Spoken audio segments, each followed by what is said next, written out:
Bem-vindos, o meu nome é Bola József e sou o adido cultural do Consulado-Geral da Hungria em São Paulo. Este vídeo faz parte de uma série de entrevistas com sobreviventes húngaros de origem húngara do Holocausto, residentes no Brasil. As entrevistas são feitas por ocasião do Dia das Vítimas Húngaras do Holocausto, o dia 16 de abril. Neste vídeo, entrevistarei o Sr. Jorge Galfi, que reside em São Paulo. Jorge, muito obrigado por ter aceitado o nosso convite. O prazer é meu.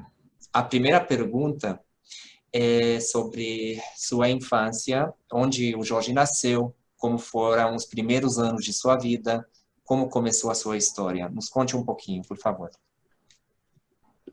Está me ouvindo bem? Sim, com certeza.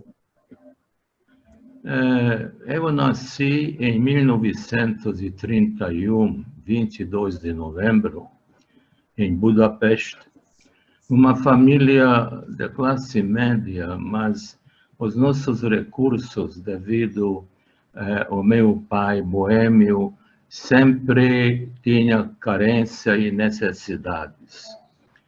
Mas nós tínhamos uma família muito amorosa. Eu recebi orientação, educação extraordinária da minha querida mãe. Frequentava as melhores escolas em Budapeste. Formei pela Madách Imre Gymnasium na Barcsi utca. Fui para a faculdade, mas, infelizmente, há 25 anos que eu passei em Budapeste, na minha infância, juventude, foi caracterizado pelo sofrimento, pela perseguição, pelas dificuldades financeiras. Em 1939, quando começou mais acentuadamente o nazismo, o meu pai, que foi um empreendedor, um organizador, ele tinha que associar como um católico, porque o israelita não poderia ser titular das empresas. A partir daquele momento, 39, é notório que a situação para os judeus complicaram demais. Depois, se tem interesse, eu posso citar alguns eventos que aconteceram comigo.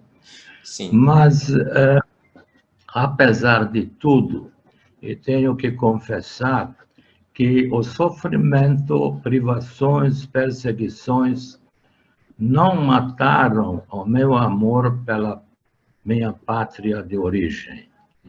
É verdade que meu coração de vermelho, branco, verde mudou para verde e amarelo, a pátria amada Brasil, que esse país estou muito grato, mas eu não consigo e nem desejo esquecer os bons momentos, os poucos bons momentos que vivi, principalmente conhecendo na nossa história, a história do nosso país, a nossa cultura, os escritores, os poetas.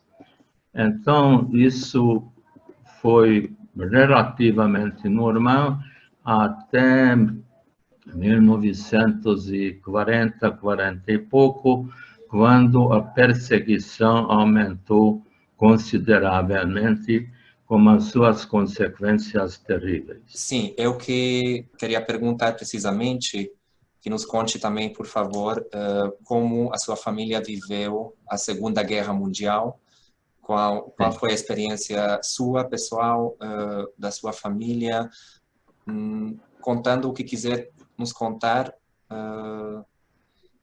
por favor. A história começou quando começaram a identificar os judeus como a estrela Davi, que tinha que colocar no peito. Começaram restringir a saída, o período de fora dos lares. Acho que foi outubro de 1944, quando o partido nazista assumiu o poder na Hungria. Então, nós ficamos muito medo, já tinha conhecimento da existência de campos de extermínio. Quando, um determinado dia, os nazistas vieram buscar nós para deportar, a minha mãe ficou na minha frente, eu tinha 13 anos, rogando que, olha, não esperamos a nossa eliminação, vamos colocar as nossas cabeças no forno e vamos suicidar. Eu convenci ela porque o meu pai estava em campo de trabalho forçado. Eu disse, mãe, se papai vai sobreviver e nós morremos, que tragédia vai ser? Então, esse foi um dos episódios trágicos, além dos outros. Mas um amigo nosso conseguiu arranjar um salvo-conduto à Embaixada Suíça. Esse salvo-conduto nos protegeu outros protegidos num prédio lá na beira do Danúbio, mas infelizmente não foi suficiente. Primeiro, nós assistimos à eliminação dos nossos parceiros, os outros judeus, na beira do Danúbio. Nós mesmos fomos quase levados 2 vezes às 4 horas de manhã para a beira do Danúbio para ser metralhado. Mas, até hoje, não sei o que aconteceu, mas o embaixador suíço correu e nos salvou 2 vezes. Eu tenho que mencionar ainda que houve um fake news, um rumor, se nós convertemos como catolicismo, nós não vamos ser eliminados. Porém, esse não era procedente, porque estamos perseguidos, sofridos da mesma forma. Mas isso significou que a minha educação, nos anos 36, 40 e pouco, foi dentro do catolicismo, e eu identifiquei bastante com o catolicismo, o cristianismo. Em 1945, começou o ataque de Budapeste. Nós estávamos em uma situação muito delicada. Mas eu devo mencionar antes disso que um determinado dia um grupo de nazistas vieram buscar 11 pessoas no prédio protegido e nos levaram para outros prédios que foram vazios, devido que os moradores judeus foram eliminados a noite anterior e os apartamentos estavam abertos com todos os objetos que eles deixaram lá. Nós tínhamos que carregar esses produtos nos caminhões dos nazistas que levaram, roubaram. Escureceu e eu percebi que enfraqueceu o controle e a vigia dos nazistas. De repente, um insight, eu corri e fui para casa. Pode perguntar, o que aconteceu com o resto de 10 pessoas?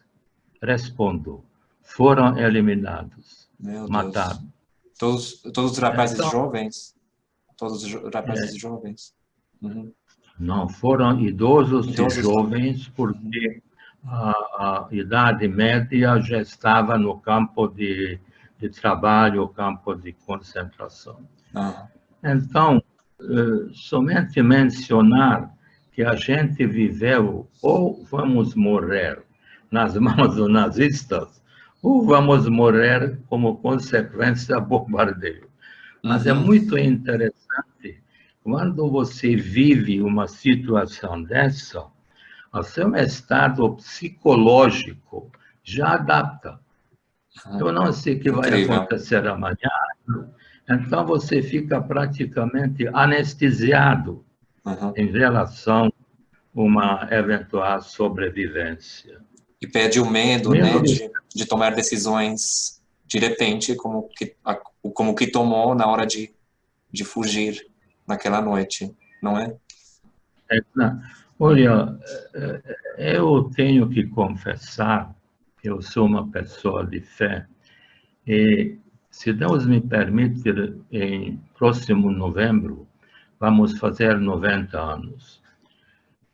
Durante esses 90 anos, Deus me salvou e segurou a minha sobrevivência, além do Holocausto, aqui no Brasil, que eu amo, em circunstâncias realmente extraordinárias.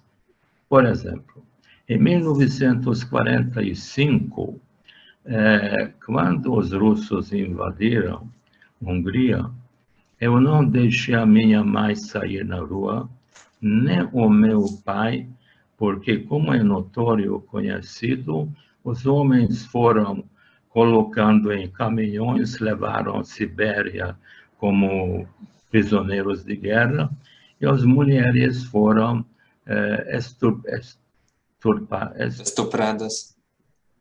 Estupradas. Então, nós sobrevivemos. O meu conhecido nosso tinha parafina e ele conseguiu fabricar velas. E o meu irmão, 3 anos mais jovem, nós vendemos velas na esquina para sobrevivermos. Esses são somente alguns pequenos eventos que caracterizam as circunstâncias que nós vivemos nesse período. Depois, o que aconteceu? Veio o comunismo.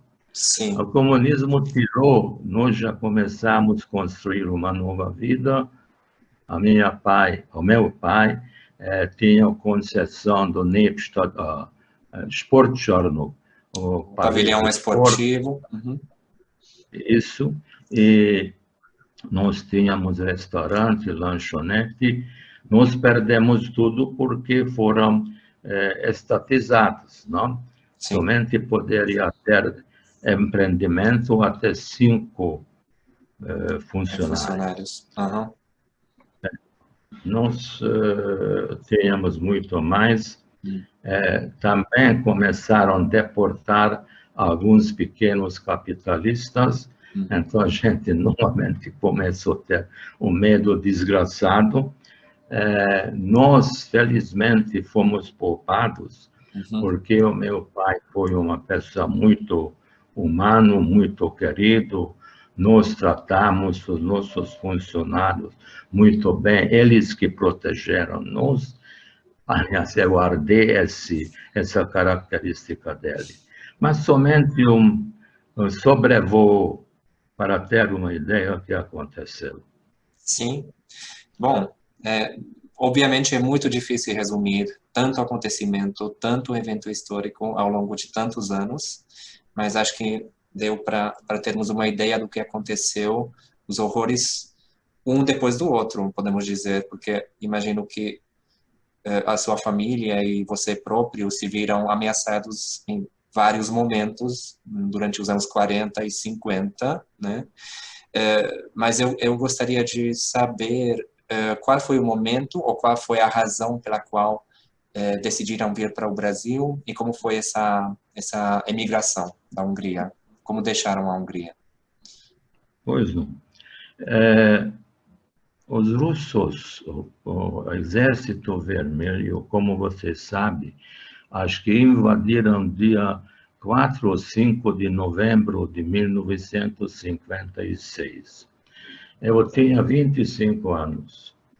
Eu li o livro de Stefan Zweig, é um escritor prêmio Nobel, Brasil, País do Futuro. Essa foi uma das razões que queria sair da Hungria. O segundo, que eu queria ficar o mais longe possível da Europa, porque já sofri tanto com 25 anos, não consegui entrar na faculdade de medicina, porque eu fui inconfiável politicamente, como filhos do pequeno capitalista.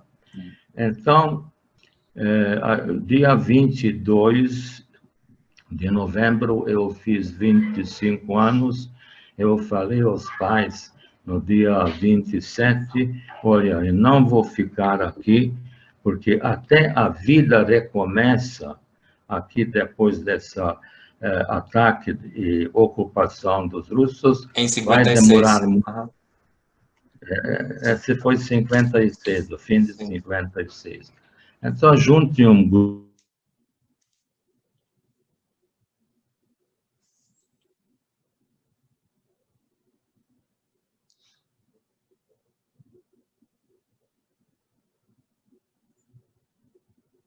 a fronteira de Áustria. Foi isso, 24 de novembro de 56, um frio desgraçado, mas conseguimos atravessar o chamado Brenner e chegamos em terras austríacas. Então, lá nos ficamos alguns meses em campo de refugiados. Eu poderia ir nos Estados Unidos, porque houve uma ponte aérea, os refugiados húngaros para Estados Unidos.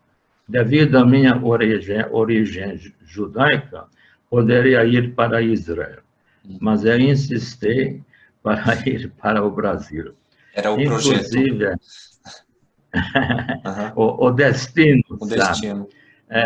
Quando eu fui na embaixada brasileira em Viena, e falei lá como o padre Emílio, ele disse que não, você tem razão, você tem que ir para o Brasil, até o nosso presidente é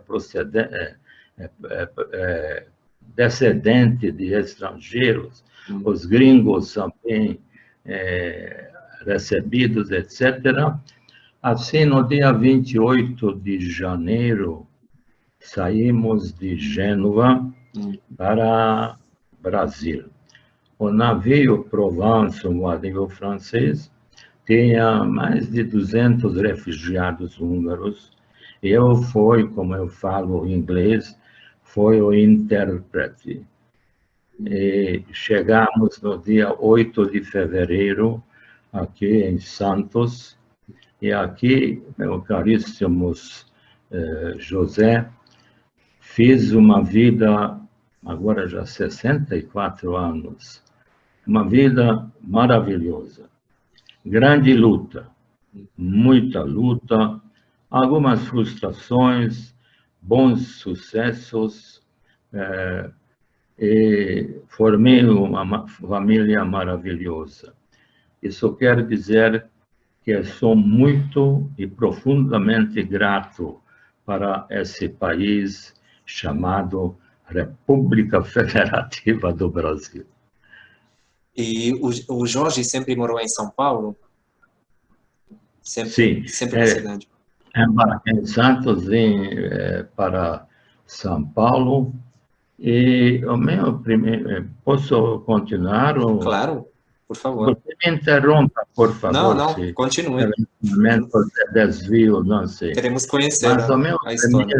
primeiro trabalho, tinha um Patrício, que tinha uma empresa de produtos de limpeza, Cruz Azul, e eles me colocaram lá no departamento de vendas, trabalhei com Cardex, porque não falava português. Depois colocaram, trabalhamos como Silvio Santos do Rádio Nacional. Tinha um carro comum que estava visitando vários lugares, vários bairros procurando 5 produtos do Cruz Azul. Onde você encontra os 5 produtos, tinha um grande prêmio, automóvel, etc. Como eu não falava português, ninguém me conheceu, não tinha contato, então colocaram como segurança, para não ter malandragem. Mas, pela infelicidade, eu entrei em um lugar onde tinha os 5 produtos. Então, tinha que dar. Mas, depois, tinha uma oportunidade de, como o meu pai me colocou um curso de garçom em Budapeste, devido à nossa atividade comercial. Então, eu consegui um trabalho, um emprego no Clube Escandinavo, na Rua Nestor Pestana, aqui em São Paulo, como barman e garçom. E eu não sabia os coquetéis, etc. Até hoje eu tenho o livro de várias bebidas que eu tinha que decorar. O fato foi o seguinte, não falava português. Mas, felizmente, no clube, ele tinha muitos banquetes. Como você sabe, no banquete todo mundo recebe a mesma refeição, o mesmo prato. Mas acontece, esse foi fácil, não precisa comunicar. Mas se alguém falou para mim, então, se alguém pediu alguma coisa, eu não entendia, procurei a maître que falou inglês, disse que, olha, dá uma olhada aqui naquele senhor quer. Assim começou o meu trabalho, passo a passo. No início, imagino que foi nos anos depois da sua chegada, né? Ou na primeira década? Esse foi 1957, 1959, quando eu consegui um contato, porque no clube foi fácil, porque escandinavos, suecos, suíços, noruegueses falam muito bem inglês. Então, eu, como barman, eu consegui comunicar e interagir como o pessoal. Mas lá tinha um húngaro que frequentava o clube, e a ajuda dele, cheguei ao laboratório Squibb, hoje é Squibb e o Johnson & Johnson, fizeram uma fusão, e eu tornei como assistente gerente do restaurante uma grande fábrica farmacêutica lá em Santo Amaro. Lá, depois começou, graças a Deus, minha carreira profissional. Depois, como assistente, passei como gerente do restaurante, depois chefe de escritório, depois gerente da divisão de distribuição, e assim sucessivamente. E quantos anos trabalhou na empresa?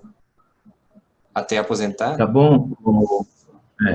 Laboratório Squibb trabalhar 4 ou 5 anos, quando eu tinha uma oportunidade para ir na Coca-Cola. Essa foi uma grande virada. Eu comecei como, na realidade, antes de Coca-Cola, eu trabalhei no Anderson Clayton, que eu, em dezenas de candidatos, foi escolhido. A primeira coisa foi que eles queriam que eu assuma a diretoria da divisão do café. Eles foram, naquela época, o maior exportador de café do Brasil, para a divisão do café, como falar, naquela época já falava português, inglês, húngaro, mudar para Santos. Mas durante o meu estágio, eles fecharam essa divisão, eu passei para Grapete. O Grapete é um refrigerante que depois foi adquirida pela Coca-Cola.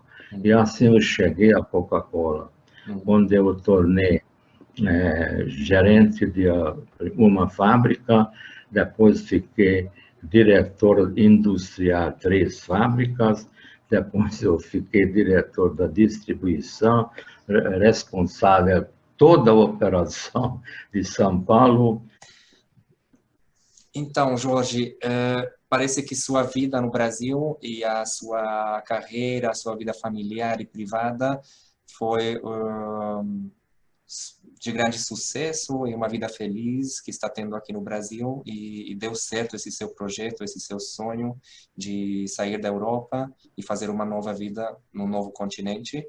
E isso é muito gratificante para nós também, que estamos escutando sua história, de saber que, apesar do início difícil da sua vida, dos seus desafios, tudo parece que deu muito mais certo no seu futuro, e isso é realmente o destino que você merecia de verdade.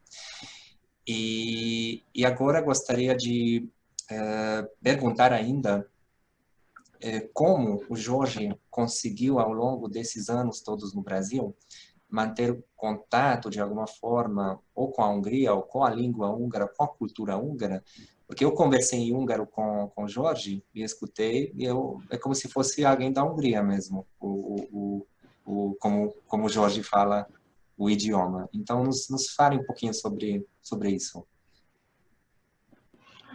Olha, a minha educação foi caracterizada através dos professores lá no ginásio, um conhecimento profundo da literatura húngara, as poetas, a história nossa da Hungria. Eu adorava isso. Adorava a língua húngara. E tinha muitos amigos. E eu sempre fui triste que porque eu, como judeu húngaro, não posso demonstrar o meu amor, a minha consideração, a minha pátria, devido à perseguição e sofrimento.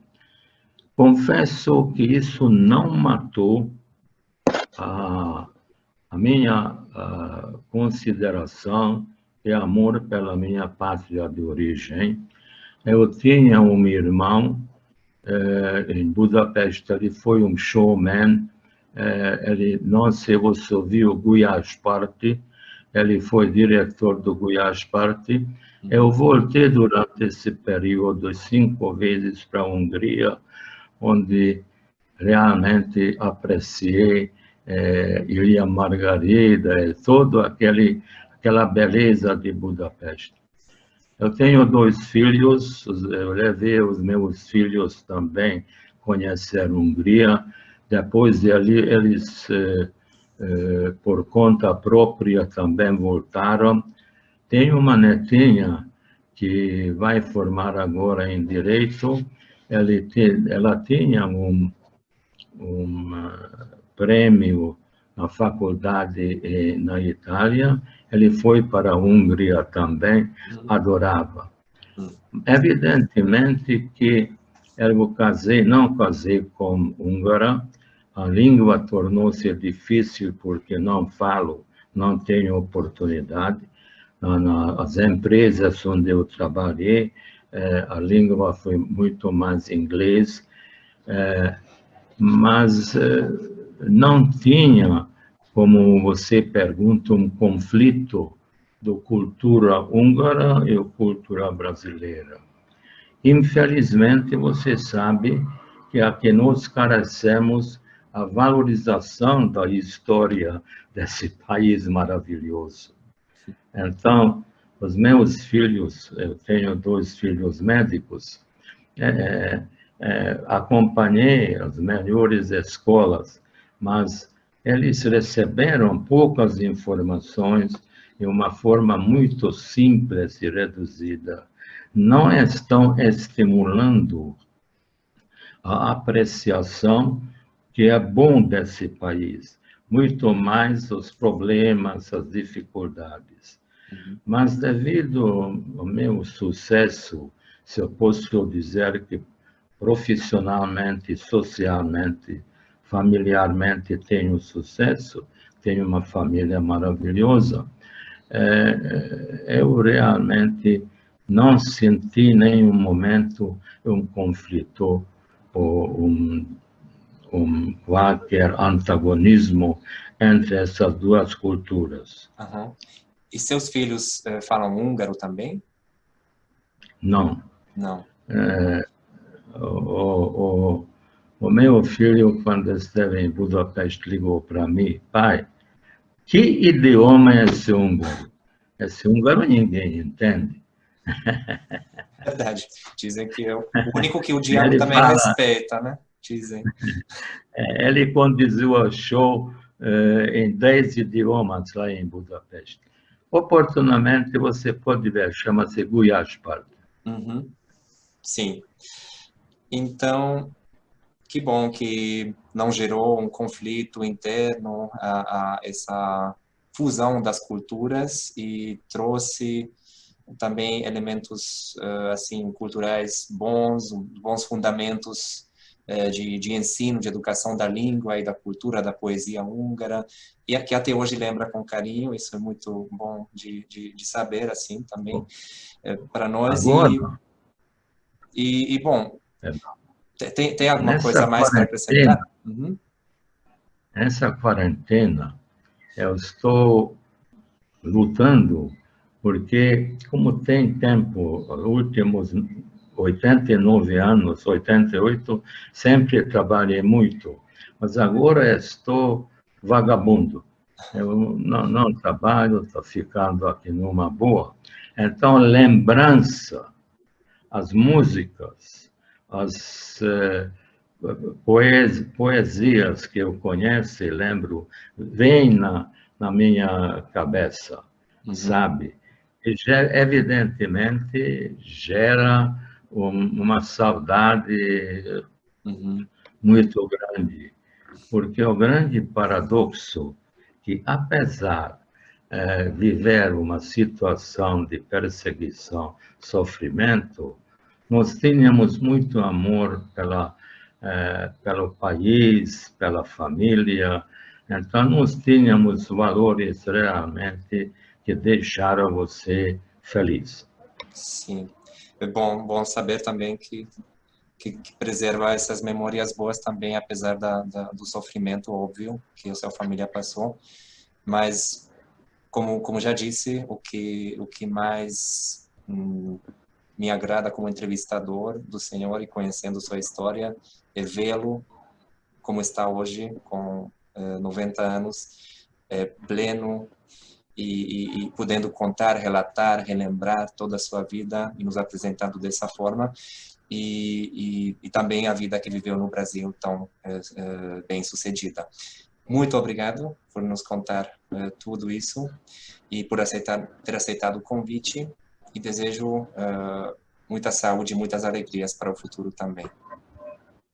O meu agradecimento para você pela oportunidade para compartilhar alguns flashes da minha vida.